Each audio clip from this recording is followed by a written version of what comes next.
ನಾವು ಸಾಕಷ್ಟು ಸಲ ಹುಬ್ಬಳ್ಳಿಗೆ ಹೋಗೋ ಮುಂದೆ ನರಗುಂದ ಮೇಲನ ಹಾಶ್ ಹೋಗಿವ್ರಿ. ಆದ್ರೆ ನರಗುಂದೊಳಗ ಇಂತಹದೊಂದು ದೊಡ್ಡದಾದ 17ನೇ ಶತಮಾನದೊಳಗ ನಿರ್ಮಾಣವಾದಂತಹ ವೆಂಕಟೇಶ್ವರ ದೇವಸ್ಥಾನ ಐತಿ ಅಂತನ ನಮಗ ಗೊತ್ತಿರ್ಲಿಲ್ಲ.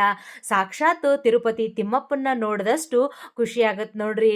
ನಾವು ಹೋದಾಗ ಈ ಒಂದು ದೇವಸ್ಥಾನ ಬಂದಿದ್ರು ಬಂದಂತಹ ಭಕ್ತರಿಗೆ ನಿರಾಸೆ ಆಗ್ಬಾರ್ದು ಅನ್ನೋ ಕಾರಣಕ್ಕ ಬಾಗಿಲೊಳಗ ಈ ರೀತಿ ಕಿಟಕಿಗಳನ್ನ ಮಾಡ್ಯಾರಿ. ಆ ಮೂಲಕ ನಾವು ವೆಂಕಟೇಶ್ವರನ ದರ್ಶನವನ್ನ ಪಡ್ಕೊಳ್ಬಹುದು. ನಿಮಗೂ ದೇವಸ್ಥಾನದ ಒಂದು ಟೈಮಿಂಗ್ಸ್ ಹೇಳ್ತೀನಿ ನೋಡ್ರಿ. ಮಧ್ಯಾಹ್ನ 12 ಗಂಟೆಯಿಂದ ಸಾಯಂಕಾಲ 5 ಗಂಟೆವರೆಗೂ ಈ ಒಂದು ದೇವಸ್ಥಾನ ಬಂದಿರ್ತೈತಂತ. ಹಿಂಗಾಗಿ ಈ ಒಂದು ಟೈಮ್ ಅನ್ನ ಹೊರತುಪಡಿಸಿ ಈ ದೇವಸ್ಥಾನಕ್ಕ ಭೇಟಿ ಕೊಡ್ರಿ. ನರಗುಂದು ಗದಗ್ ಡಿಸ್ಟಿಕ್ ಒಳಗ ಬರ್ತೈತಿ. ಹುಬ್ಬಳ್ಳಿ ಧಾರವಾಡದಿಂದ ಕೇವಲ ಒಂದು 60ರಿಂದ 65 ಕಿಲೋಮೀಟರ್ ಅಂತರದೊಳಗ ನರಗುಂದ ಐತ್ರಿ. ನರಗುಂದಕ್ಕೆ ಬಂದು ಅಲ್ಲಿಂದ ನೀವು ಆಟೋ ಮೂಲಕ ಈ ಒಂದು ದೇವಸ್ಥಾನವನ್ನ ತಲುಪಬಹುದು. ಈ ಒಂದು ದೇವಸ್ಥಾನವನ್ನ ಸ್ವತಂತ್ರ ಹೋರಾಟಗಾರರಾದಂತಹ ಭಾಸ್ಕರ್ ರಾವ್ ಭಾವೆ ಅವರು ನಿರ್ಮಾಣ ಮಾಡ್ಯಾರ ಅಂತ ಹೇಳಲಾಗತ್ ನೋಡ್ರಿ. ಎಲ್ಲರೂ